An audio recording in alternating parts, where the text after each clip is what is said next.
I grew up in the south of France, in Provence, a tomato paradise. One day, a piece of news shocked me. Le Cabanon, the jewel in the French crown of tomato sauce, had been bought by a Chinese investor, General Liu. He'd decided to produce sauce provençale with Asian tomatoes.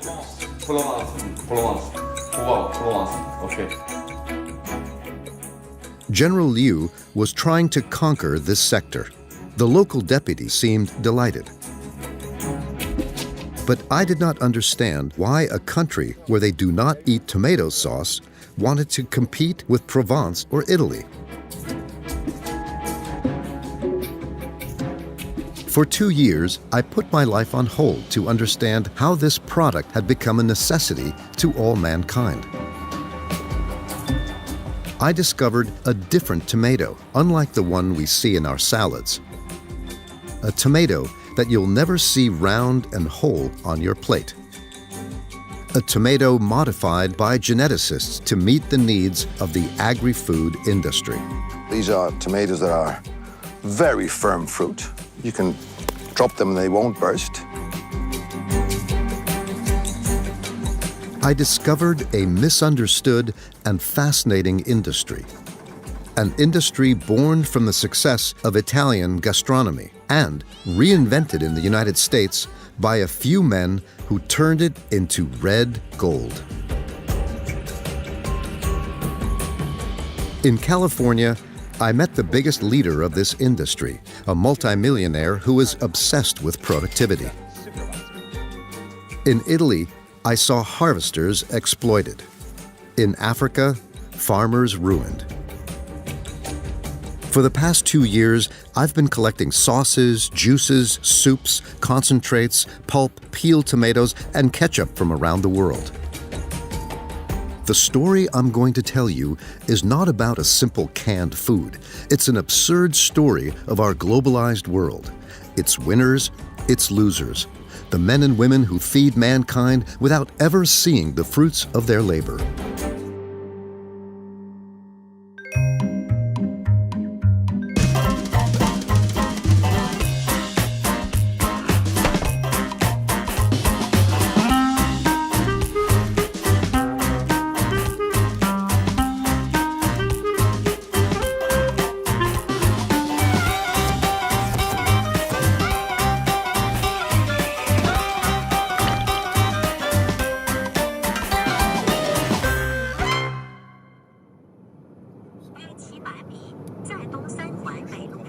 To discover how the Chinese produce their tomatoes, I needed to make a very long journey.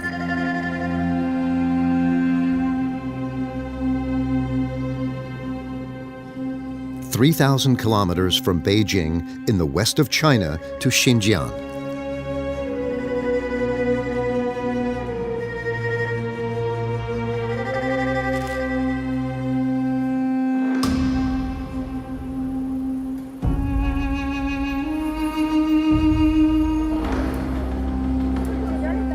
Long inaccessible to foreigners and under military control, the region was annexed by China in 1949.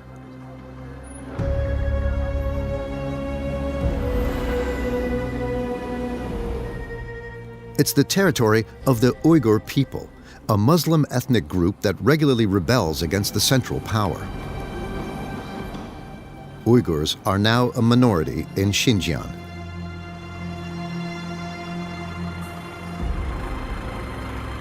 This region is now populated by millions of Han, the majority ethnic group in China, and migrants from other regions.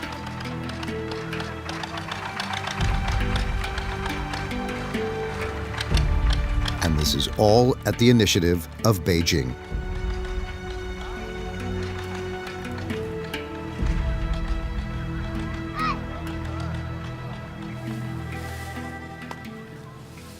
Here, a third of the harvest is still manual, as it was in the West 50 years ago.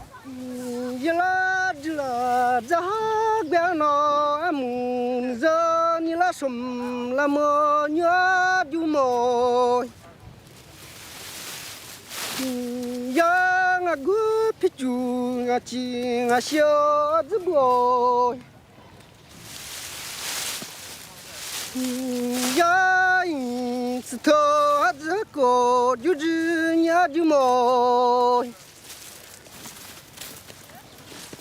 唱歌，就是像我们老家，像我的爸爸妈妈，在我们两口子在外面打工，我们老家最偏的地方就是不好玩，不好产量。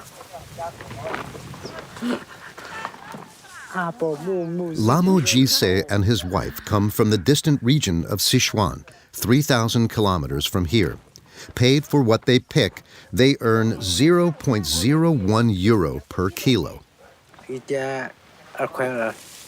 我们以前呢，干了我们两口子，干了170点，160点，干。一天平均，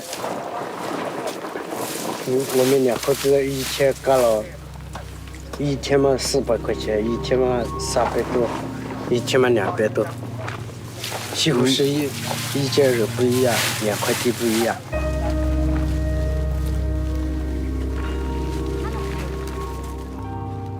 This difficult work with an uncertain income attracts the poorest families in the country, including children.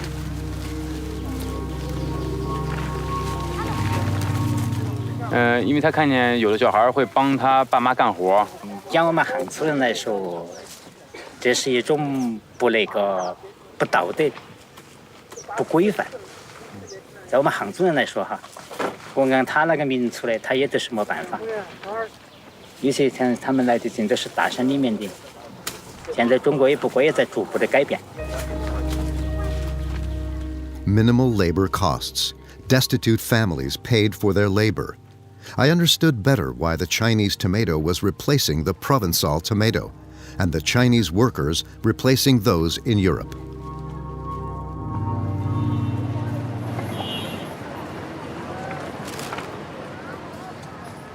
But who had the absurd idea that China should launch itself into this industry?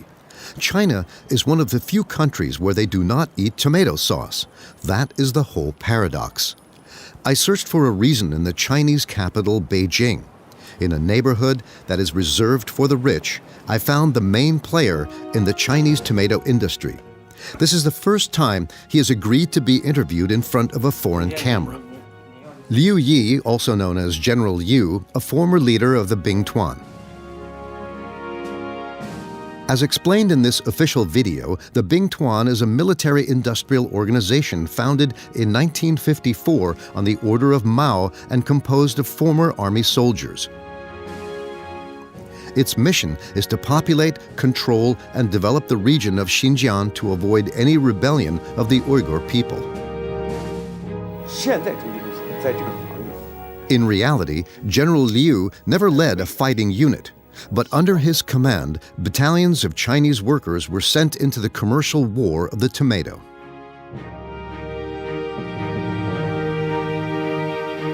那么中级公司进来以后啊，进入以后，第一个我就感觉到一点啥，就是我在对全世界这番茄行业进行一个调研以后，我就提出一个口号，什么口号呢？就是中国的番茄酱要成为世界番茄酱的一个重要的生产基地。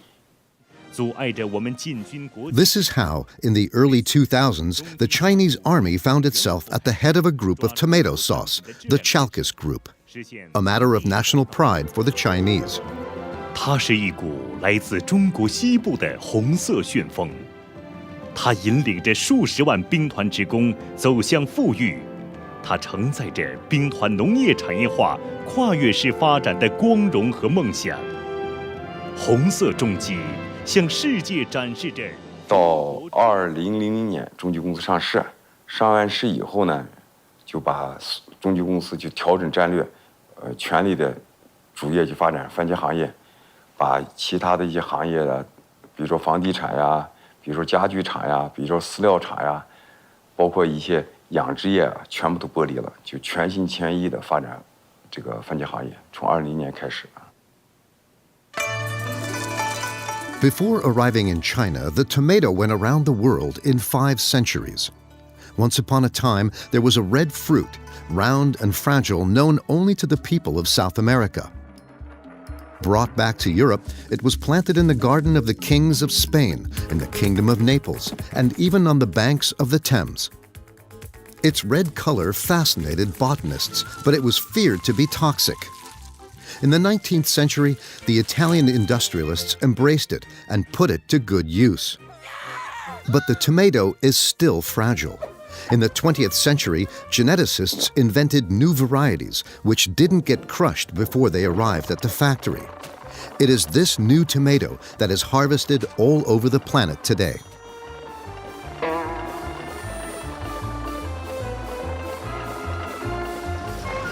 From the fields, I followed the tomato trucks to the factories. Today, China has become world number 2 in the red gold industry, with the Kofco Tunhe Group, a state-owned company, an agri-food giant. The director's assistant at one of the largest factories in the country takes me on a tour. Every day, 5,000 tons of fresh tomatoes are delivered here.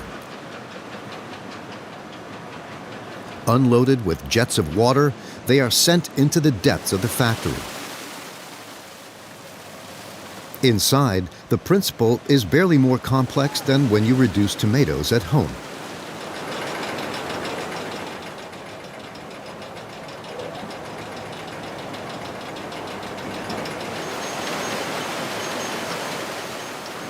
番茄酱的加工呢，相对它是一个物理的过程，它主要是要把里面的皮和籽去掉，得到我们需要的果肉和果汁，通过蒸发浓缩的方式，把里面的水分提取掉。In these vats, the tomatoes are sterilized and transformed into concentrate, the red gold of this industry. It takes 6 kilos of tomatoes to make 1 kilo of this paste. I now understand where my favorite sauce comes from. In 20 years, China has become a superpower of the tomato industry. Thousands of tons of concentrate are packaged for export in these large blue barrels. 我们这些番茄酱灌装出来之后呢，会销往世界各地。目前呢有记录的就是130多个国家和地区，有欧洲的，比方说荷兰、英国、俄罗斯。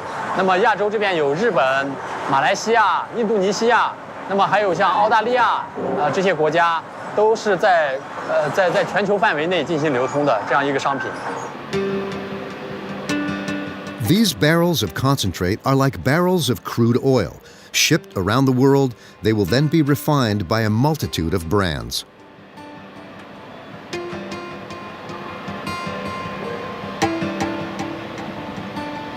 I think ketchup, sauces, a lot of products you consume in Europe already contains the ingredients from this factory, from our fields. We are selling a lot of to UK, to Germany, East Europe for sure. We are trusted by all the international names, Heinz, Unilever, McCormick, Nestle, etc. So all these big names, they buy from us, tomato paste. It's slow. So slow. The biggest buyer of tomatoes in the world. You all know it, it's Heinz. This multinational is the first to have made the tomato a multi-billion-dollar industry. Every year, Heinz sells 650 million bottles of ketchup in more than 140 countries.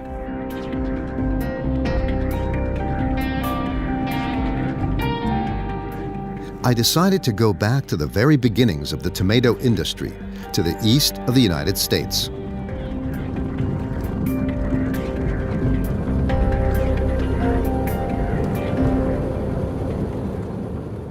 According to legend, it was in this modest 2-story house that the entrepreneur Henry John Heinz laid the foundations of his empire. A touching story of a billionaire who started out with nothing, just how they liked them in the United States. And that's worth a little photo souvenir.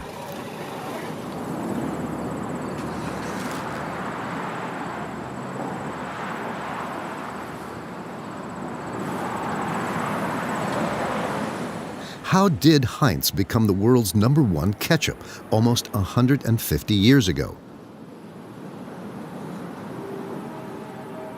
What you're going to discover is not written in history textbooks.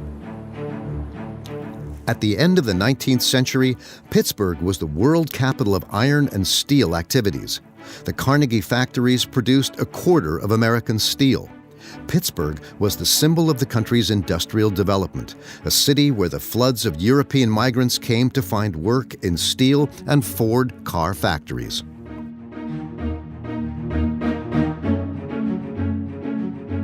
But it was Heinz that revolutionized mass production.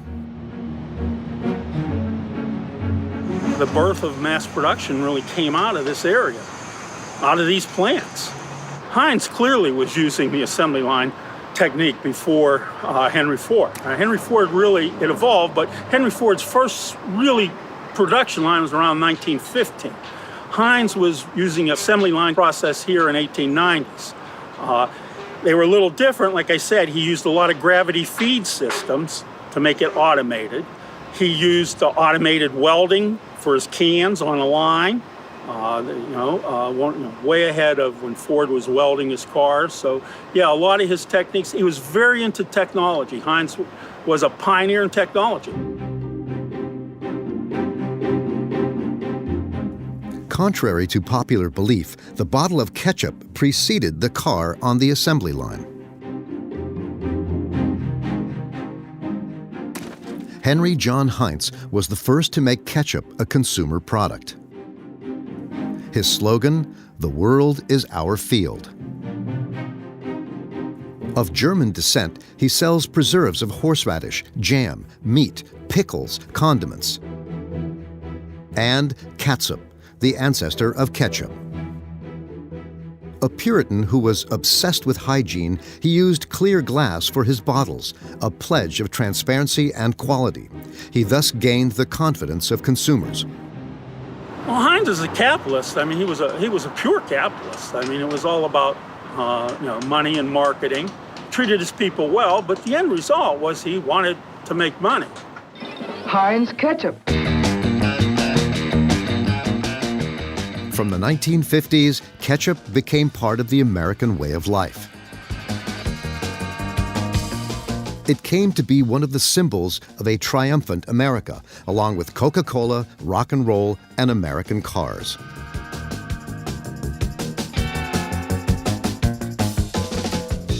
The American dream of a society of prosperity and abundance is realized through mass consumption.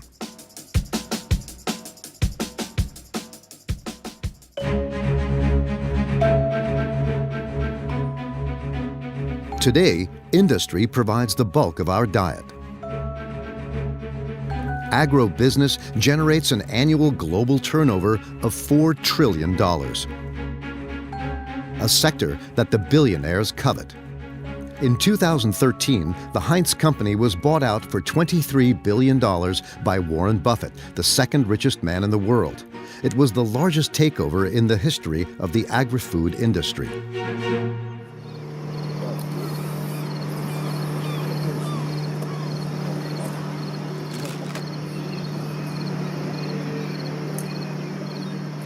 The arrival of the billionaire was not good news for the employees. C'est la fin d'une époque à Leamington. Après plus de 100 ans, Heinz a vendu son usine sud-ontarienne et des centaines d'employés vivaient aujourd'hui leur dernière journée de travail. Cette entreprise, beaucoup d'entre eux d'ailleurs, se retrouvent maintenant sans emploi. I found workers that Heinz brutally fired, the price of adjusting to capitalism. In this city with a population of 28,000, nearly 1,000 employees lost their jobs when the ketchup giant decided to close its largest plant in North America. A year later, half of them are still unemployed. That's the 20-year service award that you got at Heinz. Yes, they gave me the 20-year award there. It's very nice. I was very proud of it. I'd have got that if I stayed there, but they closed down. Yeah. And what's that plaque? I was the Employee of the Year 2 years in a row. And they gave me that beautiful plaque over there. No, I would have got that if I stayed there. Have you stayed there? You wish you would have got? I would have got that. You beat me out on that one. Well, thank you. But that's a nice accomplishment. Thank you. In Leamington, no one expected a man whose fortune is estimated at $73 billion to close the factory. A couple of things I've always heard was Heinz will never close down. People eat, people need food. And there'll never be a tornado here. 2010, there was a tornado. In 2014, Heinz closed down. So it just goes to show you that never say never, because things happen like that. I understand that they can say all they want. Like, you know, they can say, well, it wasn't competitive enough. We wasted too much space.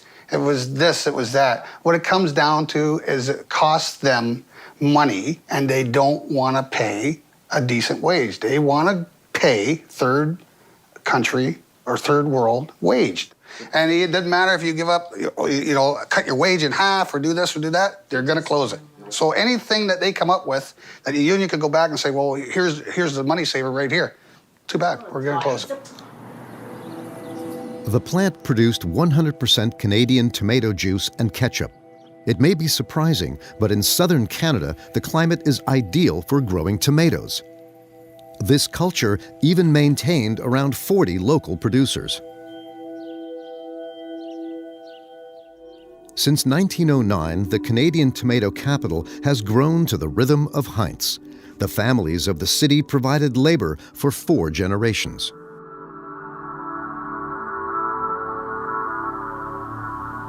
When that company closed down, it hurt me.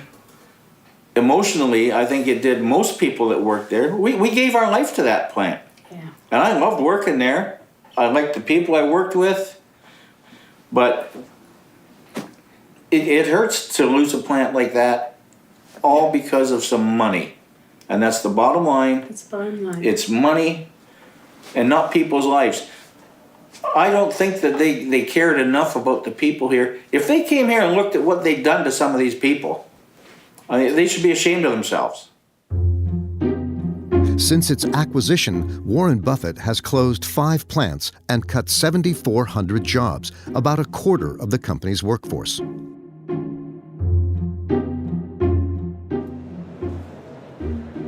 If factories are closing all over the world, many more are opening in China.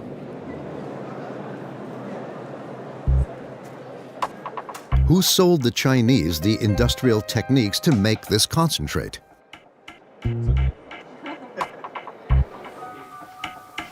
I asked General Yu. 好，关掉了，没事。红色产业啊，就番茄酱的红色产业，意大利啊，真正起到了一个原始咱们讲的马可波罗的这么一个概念。实际上，第一条设备是他给了中国。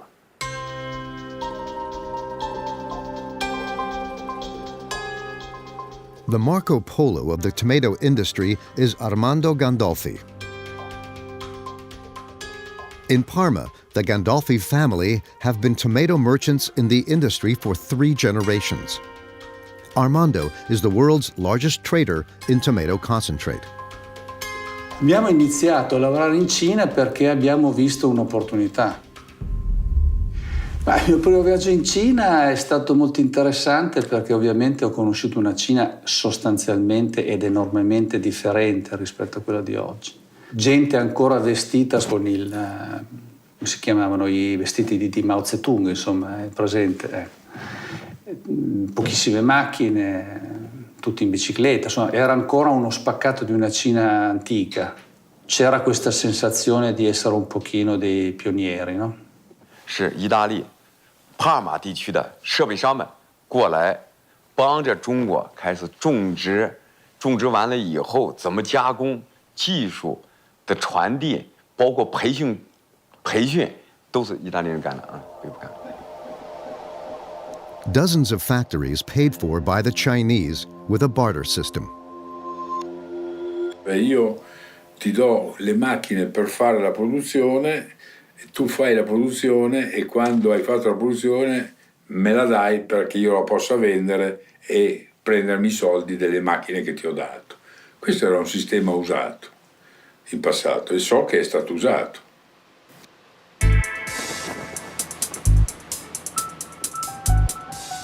And it is thanks to this transfer of technology that China has become the world's largest exporter of red gold.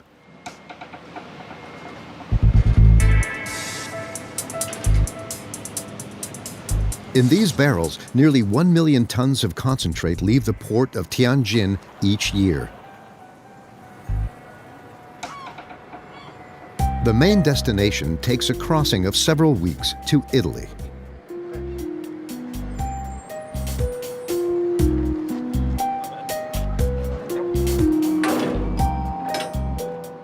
A 1,000 tons of Chinese concentrate are unloaded every week in Salerno. The Chinese concentrate is then reconditioned by the Italian industry. The recipe is simple. Take Chinese concentrate, dilute it in a little water, add a pinch of salt, and you're done. These cans are then exported to Africa, the Middle East, and Europe. This is how you can eat Chinese tomatoes while believing they were grown under the Italian sun. There's nothing Italian here, except a name and the flag. So is there anything illegal here? No. I would say basically what you're talking about is misleading consumers. So it's part of the company's responsibility to try to give an image of seriousness and to try not to cheat consumers by telling this looks Italian, it's not Italian. The Spaniard Juan José Amezaga is one of the biggest tomato concentrate traders in the world. Each year, he buys the equivalent of 600,000 tons of fresh tomatoes for resale in the form of concentrate. If you eat tomato sauce, it's partly thanks to him. The agribusiness giants trust him for their supplies.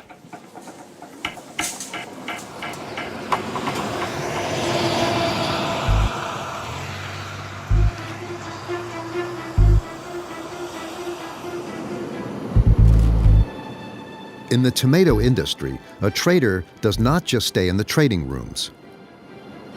Juan José Amezaga travels the planet to select the most beautiful harvests. If the Italians are supplied by China, he prefers California. Today, tomato is a red gold, today. California has been growing tomatoes for many, many years and growing steadily the acreage as consumption increased.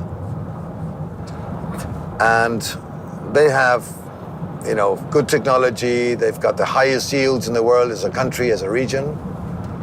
And it's always it's always good to know what's going on here. Here I am in the heart of the largest tomato field in the world. It reaches further than the eye can see. This is like a tomato version of Silicon Valley. California produces a third of all the tomato sauce consumed in the world. In these fields, none of the fruit is picked by hand. Machines are used for the entire harvest. Yet, up until the 1960s, large landowners relied on Mexican manual workers known as braceros. 200,000 of them handled the harvest of tomatoes each summer for 30 cents an hour.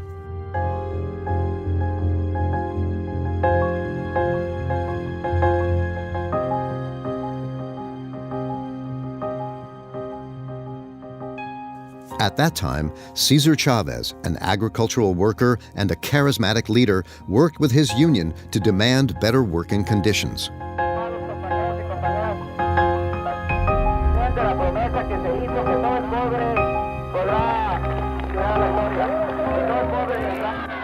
For 40 years, Cesar Chavez fought for more social justice in the California fields. He organized strikes and demonstrations which were harshly repressed. His rallying cry, "Si se puede," was echoed by Barack Obama during his 2008 campaign with his famous "Yes, we can." Cesar Chavez passed away in 1993. He was considered an icon of American civil rights. His former private secretary, Mark Grossman, told me this story. I think of some words that Cesar Chavez spoke in the late 1970s when he said, "Capital and labor together produce the fruit of the land, but what really counts is labor. The human beings who sacrificed their youth, numbed their spirits, and tortured their bodies to produce the greatest agricultural wealth the world has ever known. And yet these same men, women, and children too often do not have enough food to feed themselves." He called that one of the tragic ironies of our time. In 1964, Cesar Chavez succeeded in persuading the government to end the bracero program.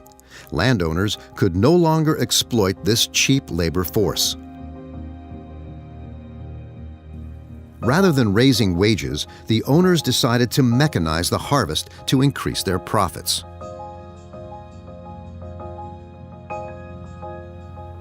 $50,000 farm workers were employed in the canning tomato industry in the years before mechanization research, the 2 generations of mechanization in the canning tomato. And essentially what happened was that over a period of about a decade, the workforce was decimated.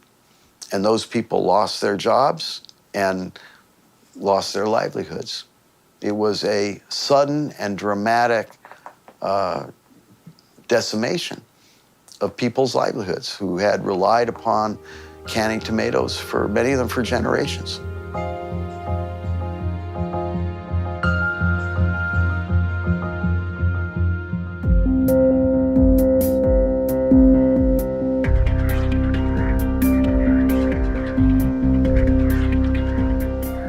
Here is one of the industrialists who prefers machines to workers, Chris Rufer. This Steve Jobs of the tomato industry is the boss of Morning Star, the world #1 in the industry. It alone produces almost as much as China. This entrepreneur methodically applies his libertarian ideas, a mixture of anarchism and ultra-liberalism. Here, every movement is timed, starting with those hundreds of trucks. Each day, they offload 20,000 tons of fresh tomatoes.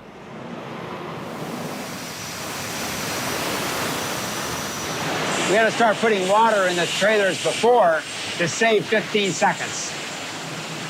So when they come in here, there's already pretty much full of water. Saving 15 seconds per truck saves 7 minutes per hour, the equivalent of 1 working day per year. Here, more than elsewhere, time is money. I'm paranoid. I think we could do a lot better. I see more detail, and so there's a lot of things to fix, a lot of things to improve. So I don't consider we do that well.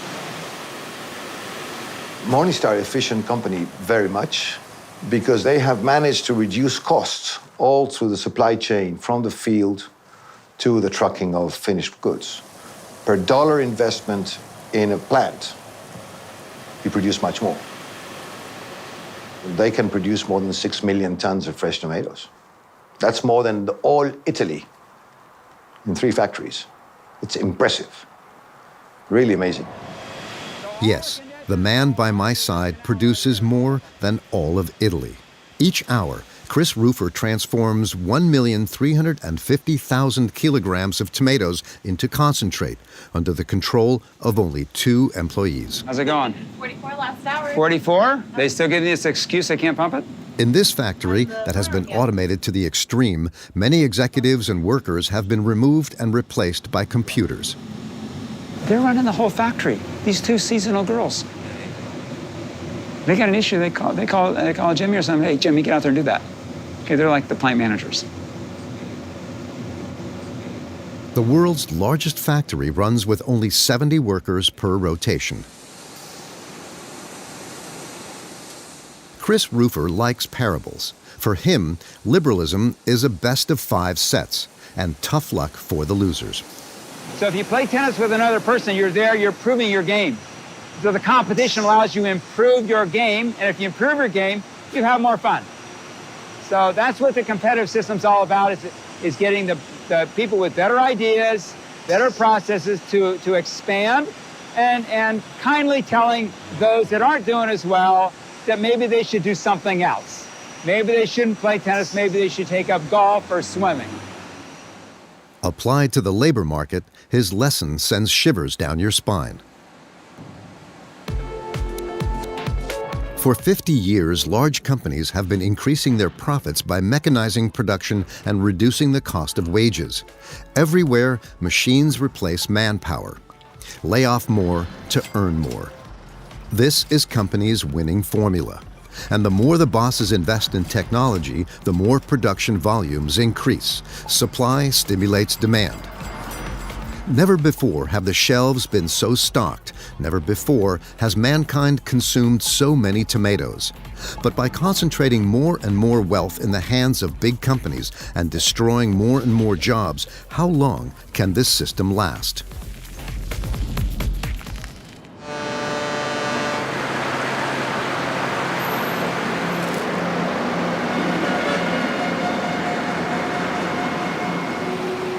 Today, 3 great powers of the tomato industry are in fierce competition: the United States, Italy, and China. In the war of red gold, there are no rules. Even the least ethical moves are permitted. This is what I discovered here at Jin2D, one of the biggest Chinese exporters of tomato-based products.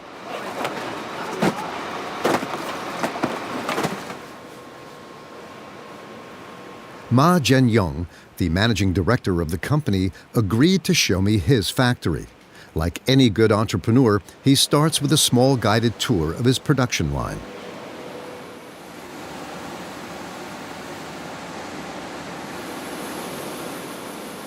Until now, everything seems normal.1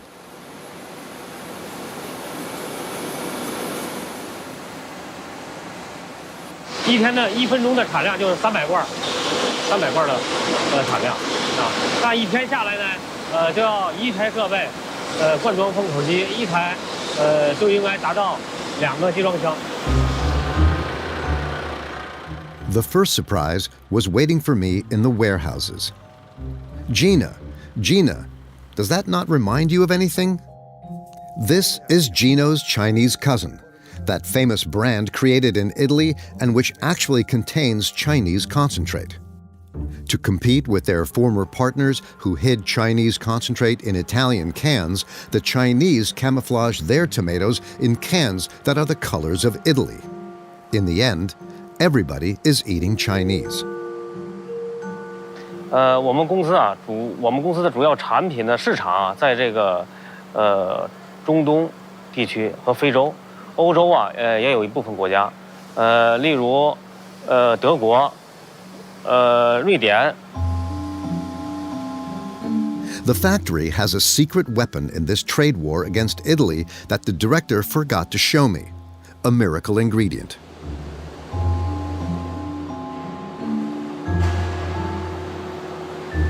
A white substance is added to the tomato sauce in large quantities. This substance does not appear on the label.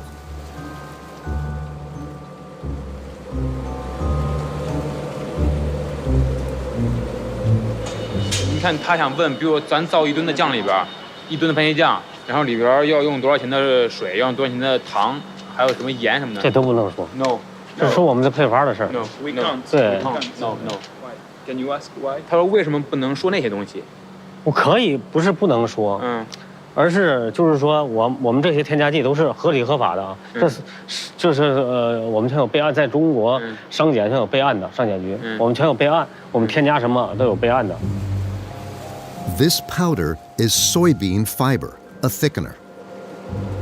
可以，你可以说我们生产的时候，比如说我们80%的原料酱是大桶酱，20%大豆纤维淀粉加一块儿，还有我们麦芽糖是占20%，这个原酱呢占80%。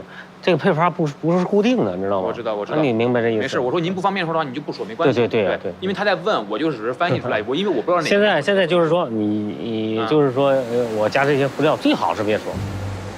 According to my information, some boxes of Chinese concentrate contain up to 55% additives. It's a method of lowering manufacturing costs since these additives are cheaper than tomatoes. In reality, the reason they can cut their products with soy is because of an agreement with their distributors. The entire production and distribution chain is complicit in this fraud. Only the consumer is fooled, which is what the trader Juan Jose Amezaga condemns. And one thing I must say is that these people are declaring that to the buyer. They're telling the buyer that we're going to put so much of this and this and this. And this is the price. If we don't put this, this is the price. So it's normally a higher price when it's pure tomato paste. Then they add fiber, 20% fiber, 3% color, whatever. Add it. It's another price. So the buyer knows it. He's aware of. It doesn't appear on the label. But the buyer knows it. Distributing companies that buy thousands of tons of Chinese paste in cans under their own brand in the distributor's brand in Africa know that the product will have these things. And it's not declared. Let's go back to China. In 20 years, it has gone from a tiny player to a giant of the tomato industry. Initially, the Chinese didn't care at all about tomato sauce. But with their legendary charm, the Italians exchanged factories for 5 years of tomato concentrate. Mamma mia, che bella pomodoro cinese tomato.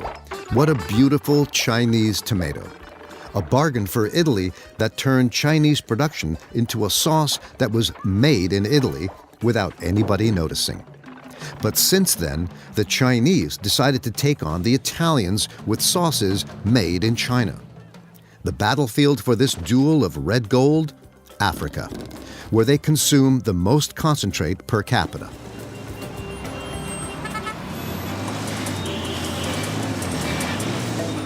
With a population of 27 million and 6% growth, Ghana is a dynamic economy, the second biggest in West Africa.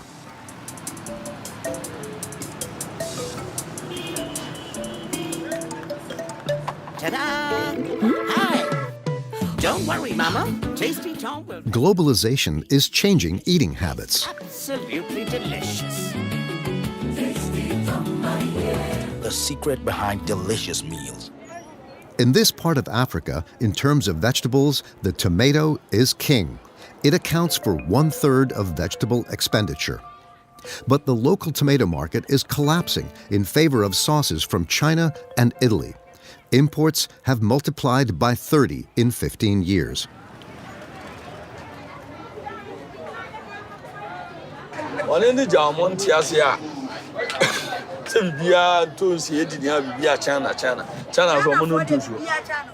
The conquerors of this new market?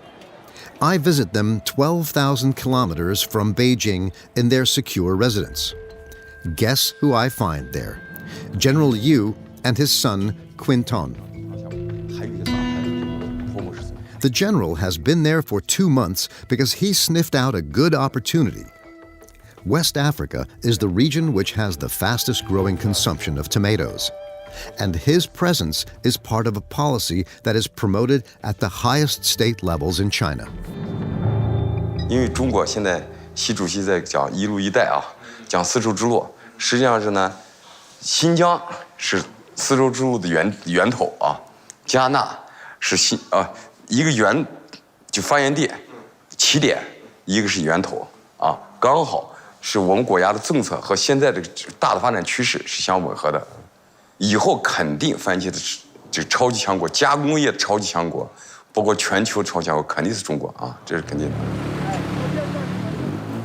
This confident talk also reflects a reality. The African continent is fast becoming the next big consumer market in the world.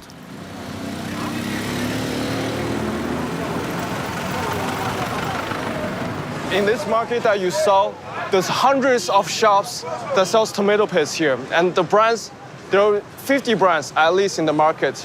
It's 90% Chinese factories who produce because they have invested so much into the machineries and they need a way out to do it.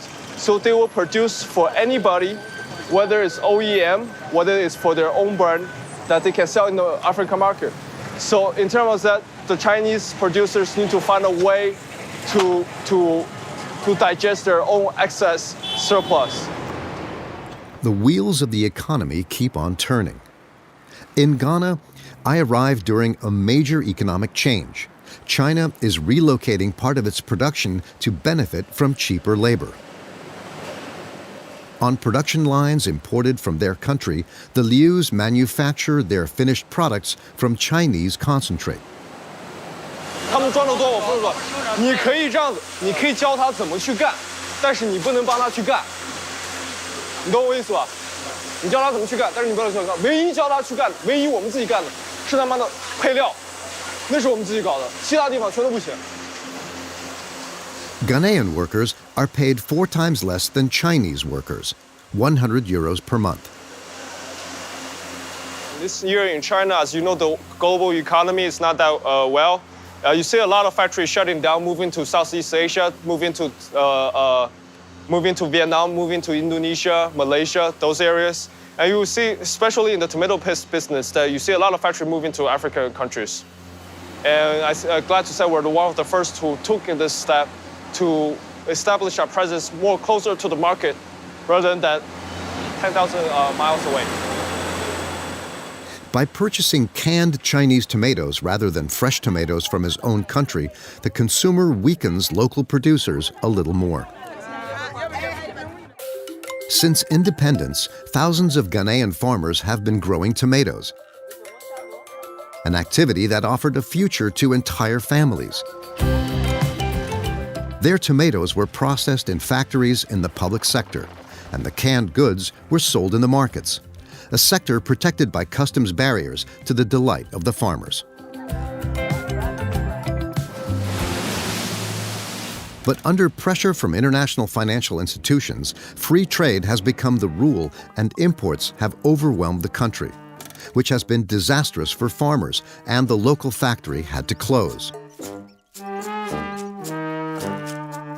So, since nobody buys their tomatoes and the state does not help them, some of them try their luck in Europe. In Italy, ironically, they pick tomatoes.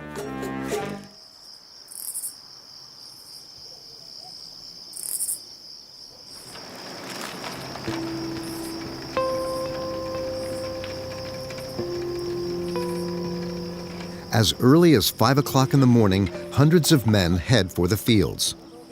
Coming from Africa via the Mediterranean, their journey ended here.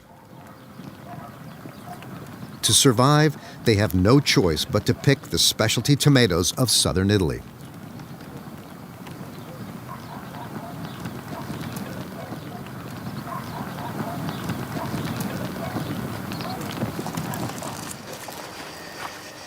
In 2011, Musa Siliman and Mohammed Suleiman traveled 3,500 kilometers in search of a better life than the one they had in Sudan.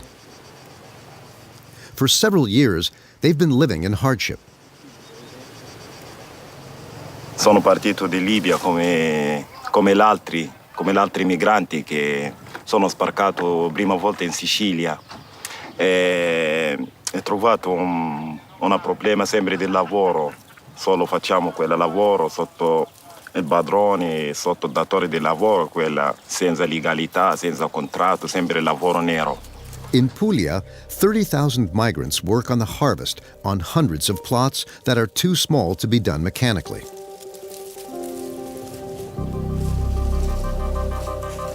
They have come from Africa, but also from India, Romania, or Bulgaria.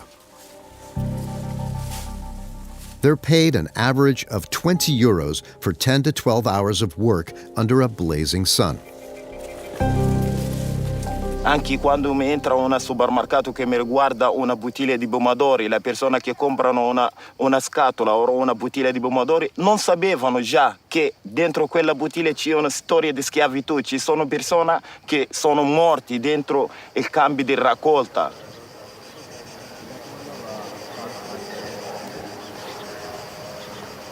E la cosa più terribile che io ho vissuto un ragazzo del mio paese, si chiama Muhammad, era morto mentre stava raccogliendo il pomodoro a fianco a me. A fianco a me una persona che sta raccogliendo il pomodoro, ci sono gradi 40, senza acqua, molto sforzo, appena urlano, gridano ragazzi, uno è caduto a terra, appena mi ha alzato la testa a me ho visto Muhammad caduto a terra. Appena che ho vicinato a lui ho ascoltato gli altri che dicono lui è già morto, non possiamo fare un altro.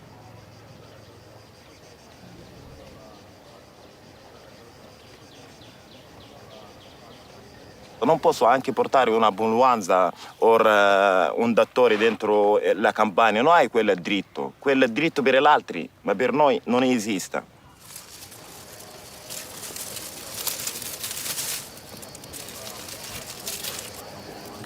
E l'oro rosso diventa un incubo per noi, perché ci sono i padroni che affittano sulla sangue degli altri.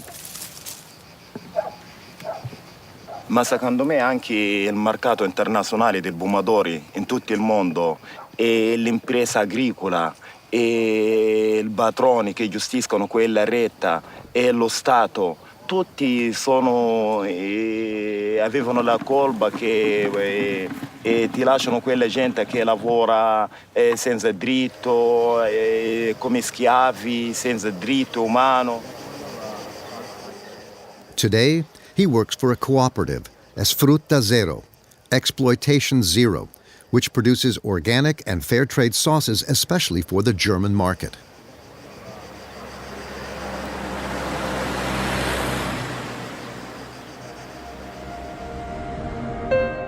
Tomato sauce will never taste the same for me again. It has the bitter taste of economic forces that concentrate profits in the pockets of a few. It has the smell of liberalism, which has established itself from one continent to the next, and the color of migrants' blood from all over the world. Every year, world demand grows by 3%, and it will grow even faster when the Chinese start to eat tomato sauce. This prospect pleases the visionary General Liu. 我相信再有5-6年时间，新一代的吃的麦当劳长大的这些孩子们，包括中国生活水平、生活节奏的加快，最终的番茄产品一定会进来，但这个东西一定要是，所以说这个你按最落后的讲，你像韩国、日本，平均下来每个人都是8-9公斤，你像德国都10几公斤，美国都是7-8公斤。你要少中国要是7-8公斤的这个番茄制品的销售量，那中国13亿人多少？你想想啊，几百万吨啊！所以说这个行业，我觉得以后的发展空间应该很大很大。